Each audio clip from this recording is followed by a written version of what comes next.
Bentornati sul nostro canale YouTube. Questo è un periodo super intenso per noi, siamo in vendemmia, per cui sono giorni che abbiamo sempre forbici in mano, cassette, grappoli di uva, mosto, è tutta una grande confusione, una grande organizzazione di lavori.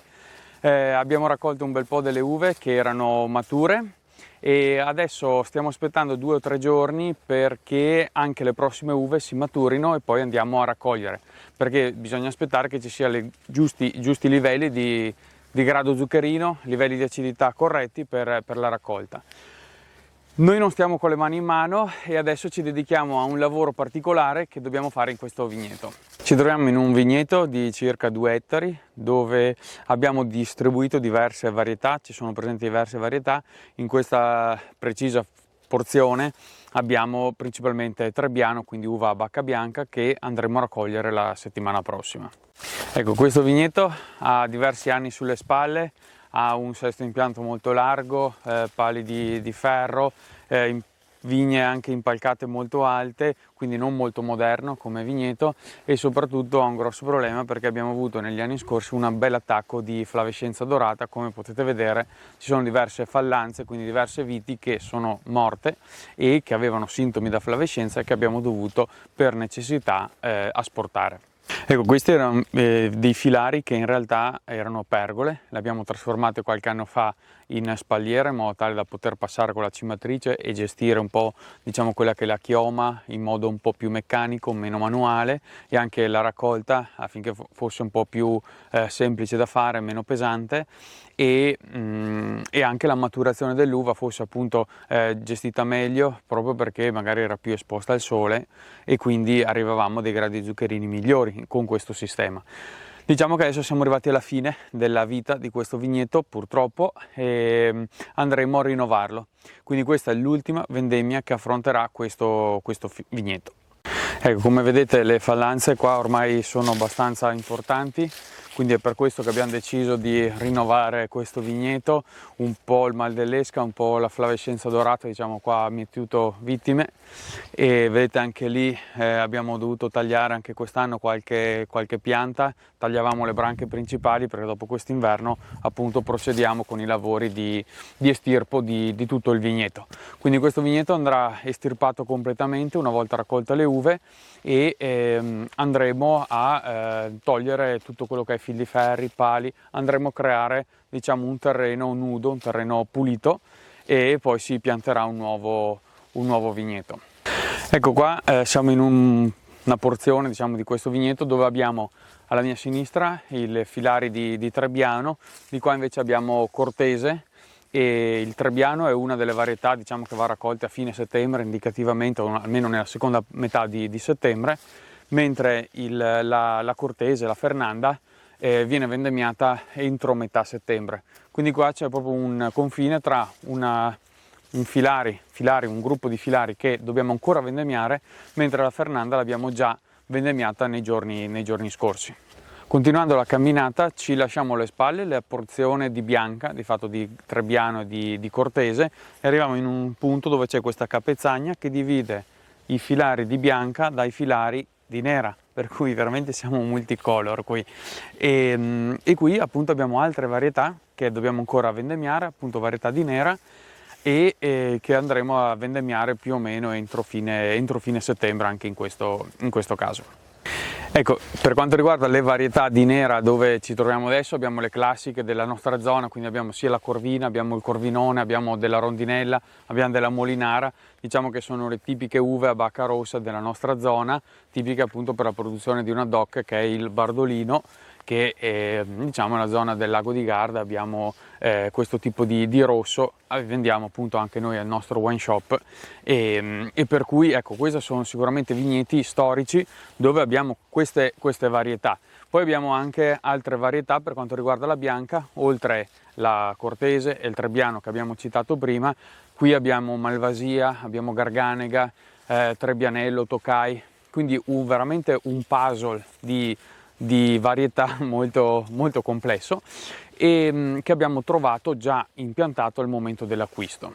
Ecco, tra l'altro, giusto per complicare le cose, alcuni filari sono veramente complessi, nel senso che nello stesso filare troviamo più varietà, quindi con la raccolta manuale ovviamente andiamo a selezionare le varietà giuste, come in questo caso abbiamo per esempio lasciato indietro la Garganega che andrà vendemmiata a ottobre, mentre il Trebbianello come vedete l'abbiamo già vendemmiato.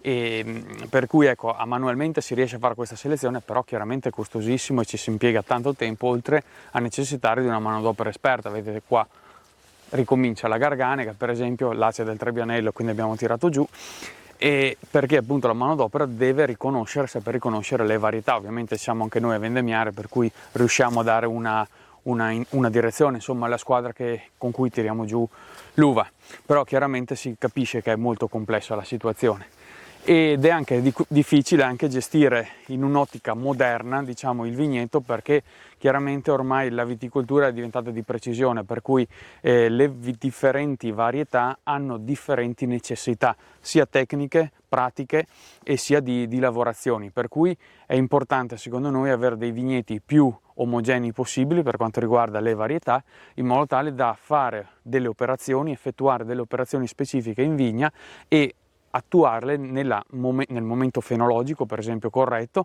o magari in alcune varietà, alcune operazioni è corretto fare, per esempio alcune defogliature, eccetera. In altre varietà sarebbe meglio non esporle troppo al sole, per esempio, perché vanno in fronte magari a delle scottature, e per cui ormai la viticoltura moderna necessita di avere dei vigneti organizzati in modo corretto, ed è per questo che ormai abbiamo scelto di andare a rinnovare questo pezzamento. Ecco, in questo punto ci troviamo tra il confine tra della Fernanda, quindi della Cortese, e in questo caso invece della Malvasia, che è diciamo una varietà che ha dei bei grappoloni molto, molto grandi, si contraddistingue proprio per questa caratteristica e andrà vendemmiata più tardi. La Fernanda ovviamente l'abbiamo già vendemmiata, la Cortese, e quindi adesso abbiamo iniziato le operazioni di estirpatura, quindi andiamo a tagliare i rami con dei forbicioni e andremo a aspettare che si secchi, visto che c'è anche un clima abbastanza mite. Nei prossimi giorni, quando saranno belli secchi tutti i rami, tutte le foglie, andremo a tirarli al suolo e poi passeremo con un trincio a trinciare. Poi non ci resta che eliminare fil di ferri, pali, i ceppi che appunto rimangono da tagliare con la motosega e portare a casa la legna. E in inverno poi proseguiremo con le lavorazioni, quindi andremo a estirpare le radici e andremo a lavorare, a fare i lavori del terreno. Il dispiacere più grande, diciamo, è quello di andare a tagliare delle piante così grandi, diciamo che storiche, hanno diverse decine di anni, questi sono quasi dei monumenti, e ovviamente in questo lavoro ci dispiace ovviamente eliminarle, però capite bene che la gestione di questo vigneto diventa un po' complesso, anche perché numerose fallanze vuol dire anche abbassamento di quella che è la redditività di un vigneto. Noi abbiamo provato per esempio a sistemare un po' la faccenda con alcune diciamo tecniche di tampone. Abbiamo fatto le margotte, questa propagazione, abbiamo fatto anche un video quest'inverno e l'abbiamo dedicato appunto a questo lavoro. Eravamo proprio in questo vigneto e abbiamo cercato un po' di tamponare la situazione, ma in alcune varietà magari sempre sensibili alla flavescenza o magari sensibili al mal dell'esca, anche questa situazione, diciamo così, di andare a tamponare in modo emergenziale non ha aiutato moltissimo, cioè qualche anno tiene botta la vite, ma dopo chiaramente si ammala, quindi non riuscivamo a gestirla. Andare a investire con nuove barbatelle quando poi hai un vigneto che comunque insomma ha un sesto di impianto molto largo, un po' vecchiotto, e anche un sistema insomma di allevamento un po' vecchiotto, forse non era la strategia corretta. Abbiamo preferito appunto andare a estirpare e creare una nuova situazione, un nuovo vigneto adatto per una viticoltura del futuro. Quello che dobbiamo andare a fare praticamente è con il forbicione andare a tagliare le branche principali e intanto appunto aspettare che si secchino. Questa è la prima parte della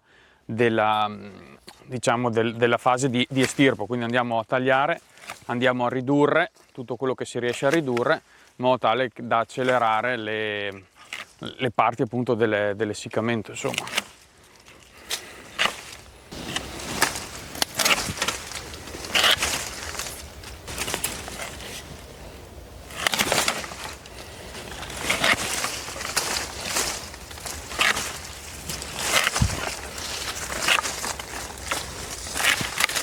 Diciamo che abbiamo deciso di farlo adesso sia perché abbiamo un attimo di tempo, nel senso che, come dicevo, andiamo a aspettare un attimo che le prossime uve andranno a avere le caratteristiche giuste di maturazione. E poi appunto per non trovarci troppo in ritardo poi durante il periodo invernale, perché comunque abbiamo da fare tutte le potature delle varie varietà che abbiamo in gestione, per cui abbiamo deciso di partire adesso, appunto perché così ci buttiamo un po' avanti. Man mano che raccoglieremo le uve, se abbiamo qualche mezza giornata, una giornata, verremo qui a fare questo lavoro, appunto per dopo essere un po' più in tempo a fare la gestione appunto della vite in inverno per quanto riguarda gli altri ettari che abbiamo in gestione. Adesso attacchiamo il time lapse, così vedete anche un po' dal vivo come facciamo il lavoro. Intanto riusciamo ad andare avanti con queste operazioni. Adesso prepariamo il tutto, così attiviamo appunto il time lapse.